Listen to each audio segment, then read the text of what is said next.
Un mardi après-midi tranquille à Marseille. Les terrasses sont bondées, l'ambiance est somme toute méditerranéenne, et soudain la réalité marseillaise reprend ses droits avec la subtilité d'un bulldozer. Et bien sûr, un bulldozer dans un magasin de porcelaine. On va suivre les aventures ou mésaventures d'un homme de nationalité tunisienne en situation régulière, il faut le noter, qui va transformer le centre-ville en scène de carnage. Oui, rien que ça. Alors, qu'est-ce qu'il va faire, ce jeune fifou? Bon, déjà, il va blesser 5 personnes au couteau et à la matraque, et il va finir abattu tel un chien par la police vers 15h26. Alors, ça s'est passé donc à Marseille, sur les Courbalsens.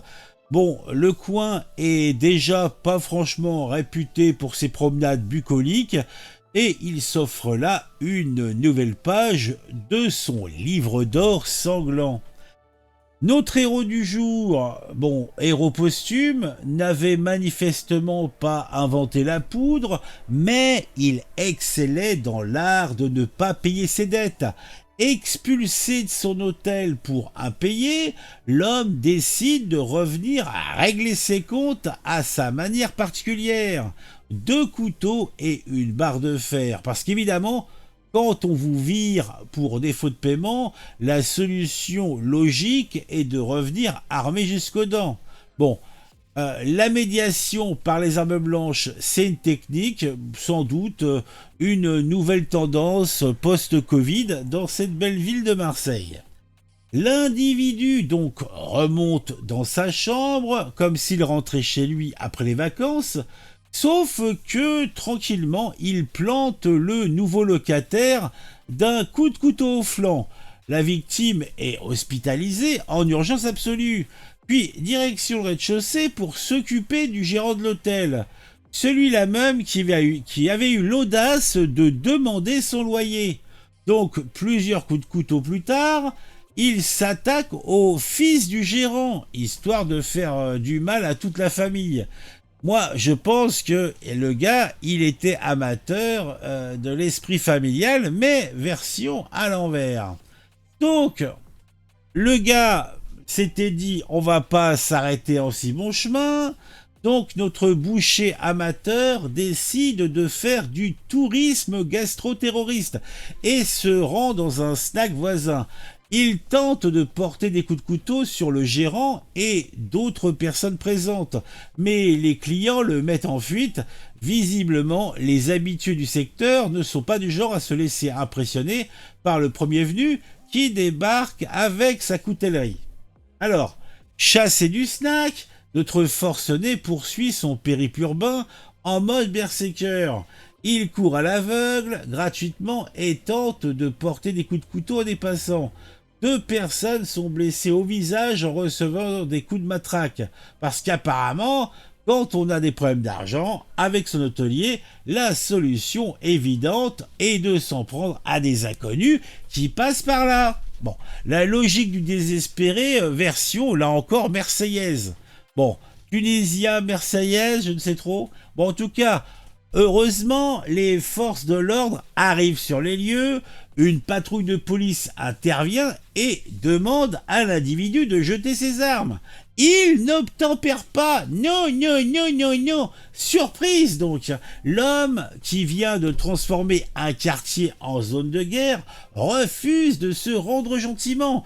Les policiers sortent d'abord le taser, puis le pistolet automatique quand l'individu se précipite vers eux plutôt que de rendre ses armes. Bon, le résultat des courses était somme toute prévisible. L'assaillant décède à 15h26 malgré les tentatives de réanimation. Bon, l'homme était connu des services de police et de la justice. C'est en tout cas ce que précise le procureur de la République, Nicolas Besson. Bon, est-ce qu'il faut se dire encore un déjà vu dans les fichiers, encore un qui a eu sa chance et qui l'a gâché dans le sang? Sans doute. Mais bon, c'est pas comme si ce n'était pas une situation habituelle. Bon. Évidemment, t'as notre Bruno Retailleau qui s'est empressé de faire le déplacement parce que rien ne vaut une bonne photo sur les lieux d'un drame pour alimenter les comptes Twitter et rappeler qu'on existe, surtout à quelques jours sans doute de son départ. Le ministre de l'Intérieur va pouvoir ressortir ses éléments de langage sur la nécessité impérieuse de reprendre le contrôle et les mesures fermes qu'il compte bien prendre. En attendant, Marseille continue sa marche inexorable vers le titre de capitale européenne de l'insécurité urbaine. Les terrasses étaient ce jour-là bondées quand le carnage a commencé, mais combien d'habitants vont encore oser traîner Courbalsens après un nouvel épisode de Gadji Général? Le procureur de la République indique qu'il est trop tôt pour confirmer si l'assaillant a crié « Allah Akbar !». Dans le contexte actuel, pourtant, la précision a son importance, même si elle ne changera rien au résultat. On a quand même 5 blessés, dont un en urgence absolue, et un mort de plus dans les statistiques marseillaises.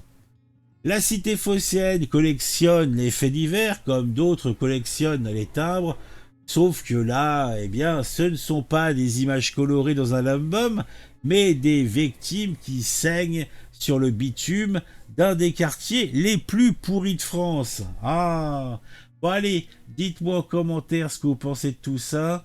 Moi, je pense que décidément, on est dans un monde bien curieux. En tout cas, ce mec ne fera plus de mal à personne. C'est déjà un certain réconfort. Un petit j'aime, un petit commentaire, abonnez-vous à la chaîne, activez la petite cloche. Vous connaissez l'histoire. À très vite.